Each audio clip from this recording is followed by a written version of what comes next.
Hello guys, welcome back to my mini vlog. আর এটা হচ্ছে ঠাম্মার বার্থডে সেকেন্ড পার্ট।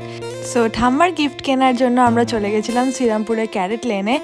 আর বাবার ইচ্ছে ছিল ঠাম্মাকে একটা রিং দেওয়ার, বাট ঠাম্মার অতটা রিং পছন্দ না হওয়ায় আমি ভাবলাম যে চলো একটা নেক পিস দেওয়া যাক। সো সেই বুঝে গিফটটা আনলাম। আর এসে দেখি বাবা কাকা সবাই চলে এসছে। আর এত শীত পড়েছিল, তাই জন্য পিসিকে বললাম একটু কফি করে দাও। তারপরে তো আমরা সবাই গল্প করতে করতে কফি আর চিকেন পকোড়া খেয়ে নিলাম।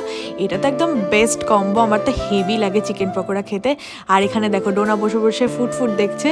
যাই হোক, তারপরে তো কফিটা খেয়ে আমরা ওপরে চলে এলাম। ওপরে চলে আসার কারণ হচ্ছে আমরা ভেবেছি যে কাকার ওপর রুমটাতে কেকটা কাটা হবে। সো সেই অনুযায়ী ঠাম্মাকে বসানো হলো। ঠাম্মাকে তো জোর জবরদস্তি করে রেডি করা হয়েছে, মা আর পিসি মিলে জোর জবরদস্তি করে রেডি করিয়েছে। তারপরে নিয়ে এসে আর এখানে সব ইনস্ট্রাকশন দেওয়া আছে যে কী করে কেকটা কাটা হবে। সো দেখে নাও।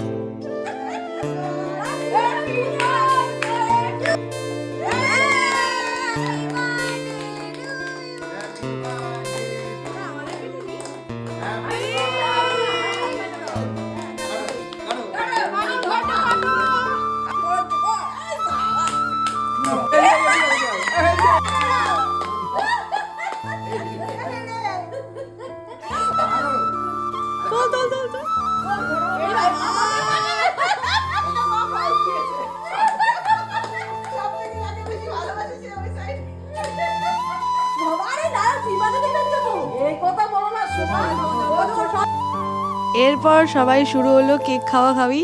মানে ঠাম্মাকে তো পুরো ভরে ভরে কেক খাইয়ে যাচ্ছি আমরা সবাই মিলে। যাই হোক, এরপরে বাবা আর মা মিলে গিফটটা দিয়ে দিল।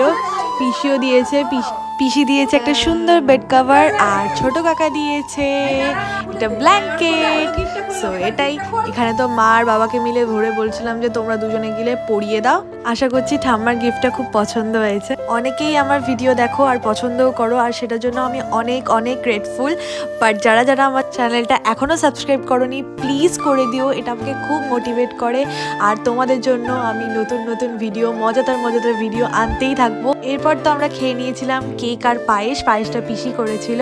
আর রাত্রের ডিনারে ছিল রাইস, দেশি মাংস আর চাটনি, যেটা মা করেছিল। So that's it for today, by.